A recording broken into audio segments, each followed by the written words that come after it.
ఇక ఇంకొక వార్త చూసుకుంటే డిజిటల్ ట్రేడింగ్ పేరుతో భారీగా మోసాలు 53 మంది అరెస్ట్. నిందితుల్లో బ్యాంక్ అధికారులు సైతం. అధిక లాభాల ఆశ చూపి మోసాలకు పాల్పడుతున్న డిజిటల్ ట్రేడింగ్ గ్రూప్ ముఠాను పోలీసులు అరెస్ట్ చేశారు. ఈ మేరకు సిపి ఆనంద్ వివరాలను మీడియాకు తెలిపారు. ఓ వ్యక్తికి ట్రేడింగ్లో అధిక లాభాలు వస్తాయని వాట్సాప్ ద్వారా నిందితులు వల విసిరారు. బాధితుడు మొదట 40,000 పెట్టుబడి పెట్టగా ప్రాఫిట్ వచ్చిందని పేర్కొన్నారు. ఆ తర్వాత మరిన్ని పెట్టుబడులు పెట్టగా ఎలాంటి స్పందన లేకపోవడంతో మోసపోయానని గుర్తించి పోలీసులను ఆశ్రయించాడని వెల్లడించారు. ఈ స్కామ్లో వివిధ బ్యాంకులకు సంబంధించిన అధికారుల ప్రమేయం ఉన్నట్లు చెప్పారు. ఓ బ్యాంక్ మేనేజర్తో పాటు మరో 52 మంది నిందితులను అరెస్ట్ చేసినట్టు తెలిపారు. ఈ కేసులో 93 లక్షల ట్రేడింగ్ స్కామ్ జరిగిందని, ఇండియాతో పాటు నేపాల్, చైనా సహా 3 ప్రాంతాల్లో విస్తరించిందని వివరించారు. డిజిటల్ ట్రేడింగ్ పేరుతో భారీగా మోసాలు. ఇక్కడ డిజిటల్కి సంబంధించి స్కాములు తెలంగాణలో అయితే ఇంకా బీభత్సంగా ఎక్కువైపోయారు ఈ ఇన్ఫ్లుయెన్సర్లు. దీనికి సంబంధించి అధిక లాభాల పేరుతో ట్రేడింగ్, నీకు ఒక 5,000 ట్రేడింగ్ చేస్తే ఎమ్మటే నీకు వెంటనే ఒక 10 నిమిషాల్లోనే ఒక 10,000 వేస్తాడు.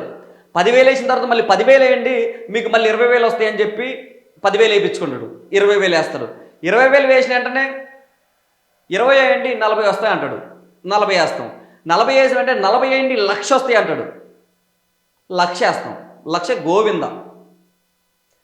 అంటే ఎంత దుర్మార్గంగా ఈ బ్యాంక్ మేనేజర్లు కూడా కొంతమంది సిగ్గుశరం ఏమన్నా ఉంటే, మనిషికి అన్నమే తింటున్నారు కదా, మీ దగ్గరికి కదా పేదలు వచ్చి మీ దగ్గర సేవింగ్స్ అకౌంట్ తీసుకొని 5,000 10,000 ఆ పోరగాళ్ళు అయితేనేమో స్కాలర్షిప్లు అవి ఇవి అని చెప్పి వచ్చి జమ చేసుకుంటారు కదా బ్యాంకులలో.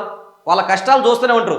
ఒక పక్క ఈ దుర్మార్గానికి ఎట్ట పాల్పడబుద్ధి అయింది అనేది బ్యాంక్ మేనేజర్లకు సూటిగా ప్రశ్న. మీరు అన్నమే తింటున్నారు కదా, ఇంకేమన్నా తింటున్నారా? లేకపోతే మీరు ఒక హోదాలో ఉండి, ఒక బ్యాంక్ మేనేజర్ హోదాలో ఉండి, బ్యాంకుకు కన్నతండ్రి లాంటి వాడు మీరు, మీ ఈ లఫ్డ్ స్కామ్లలో మీరు పడి ఈ 90 లక్షలు అంట. మీ కిడ్నీలు అమ్ముకోండి రా బాబు. ఆ బ్యాంక్ మేనేజర్లు ఎవరు 4-5 కిడ్నీలు తీసి అమ్ముకోండి, మంచిగా ఒకేసారి 2 కోట్లు వస్తాయి కదా. బుద్ధి ఉండాలి ఏమైనా. ఒక పక్క ఈ సోషల్ మీడియా ఇన్ఫ్లుయెన్సర్స్ చెప్పు తీసుకొని కొట్టాలి ఒక్కొక్కరిని, పాల్తుగాలని, వేస్ట్ ముండా కొడుకులు. వాడు పోయి వాడేడనో ల్యాప్టాప్ ఏదో కొంతనంట, ఏదో కెమెరా కొంతనంట. ఆ కెమెరాకి డబ్బులు ఎక్కడి నుంచి వచ్చినారంటే టెలిగ్రామ్లోకి రండి, టెలిగ్రామ్లో నాది ఒక లింక్ ఉంటుంది, ఆ లింక్ ఉంటుంది, ఈ లింక్ ఉంటుంది అని చెప్పి ఆత్మహత్యలకు కారణమవుతున్నారు చాలామంది. సోషల్ మీడియా ఇన్ఫ్లుయెన్సర్లు కూడా చెప్తున్నాం, వాస్తవాన్ని మీరు ఏదైనా పని చేసుకుని రా బాబు. ఒక్కొక్కడు పేదోళ్ళు ఎంత కష్టపడి పనులు చేసుకొని రక్తమాసాలు ఒడిసి రోజుకు 1,000 రూపాయలు 2,000 సంపాదిస్తుంటే ఈ టెలిగ్రామ్ లింకులకు రమ్మని ఆయన దగ్గర ఎవడైతే ఆ టెలిగ్రామ్ లింకులకు రమ్మన్నోడు ఉంటాడో ఓనరు, వాని దగ్గర లక్షల రూపాయలు తీసుకొని ప్రజల్ని తప్పుదోవ పట్టిస్తున్నారు ఈ ఆన్లైన్ గేమ్ల పేరు మీద. మన తెలంగాణలో ఎక్కువైపోయారు ఇన్ఫ్లుయెన్సర్స్, పాల్తు ఉండకూడదు చాలామంది. పనికిరాని బాడుకోవాలి మస్తు అయిపోయారు తెలంగాణలోనే. ఆ ట్రేడింగ్ చేపి ఈ ట్రేడింగ్ చేయండి, ఈ ఎర్రది నల్ల గేమ్ ఆడండి, తర్వాత ఈ నొక్కండి అని చెప్పి ఇన్స్టాగ్రామ్ మొత్తం ఈ ఇన్ఫ్లుయెన్సర్సే. వాళ్ళ ఇన్ఫ్లుయెన్సర్ రిపోర్టర్లు కొట్టండి అయ్యా మీరు. వాడి వల్ల ఎన్ని ప్రాణాలు బలైపోతున్నాయి ఇన్స్టాగ్రామ్ ఇన్ఫ్లుయెన్సర్స్ వల్ల. కొంతమంది మంచిగా చేస్తున్నారు, కొంతమంది ట్రేడింగ్లు చేయండి, తర్వాత మీరు లోపలికి వచ్చి అందరు బార్ గేమ్ ఆడండి, ఆ గేమ్ ఆడండి, ఈ గేమ్ ఆడండి, సోషల్ మీడియాలో మీకు అక్కడ నుంచి టెలిగ్రామ్కి రండి. ఈ రీసెంట్గా ఈ బయ్యసన్ని యాదవ్ అనే వాడి మీద సిపి సజ్జనర్ గారు ఫుల్ సీరియస్ అయిపోయింది. ఆయన, నేను ఇప్పుడే ఆ కెమెరా కొన్నాను, ఈ సిస్టమ్ కొన్నాను, ఈ ల్యాప్టాప్ కొన్నాను, మీరు కూడా కొనుక్కోవాలంటే ఏం చేయాలో తెలుసా, నాకు అర్జెంటుగా 1,00,000 రూపాయలు కావాలని చెప్పి వాడు జనాలను మభ్యపెట్టి ఈరోజు వాడే ఇల్లులు బంగ్లాలు కొనుక్కుంటుండు. ఇక్కడ వేసిన పేదోడు మాత్రం ఊరేసుకొని చచ్చిపోతుండు. ఇలాంటి పాతకాల మాటలు నమ్మకండి అయ్యా. వాళ్ళని ఎవడు చూడమన్నాడు, వాళ్ళని ఫాలో అయితే వాడి ఓకే, ఒకప్పుడు ఆయన బాగా చేసిండు, మంచి రైడరు, ఓకే అన్నది ఓకే. ఇదేంది పేదల ప్రాణాలు తీయటం ఏంది?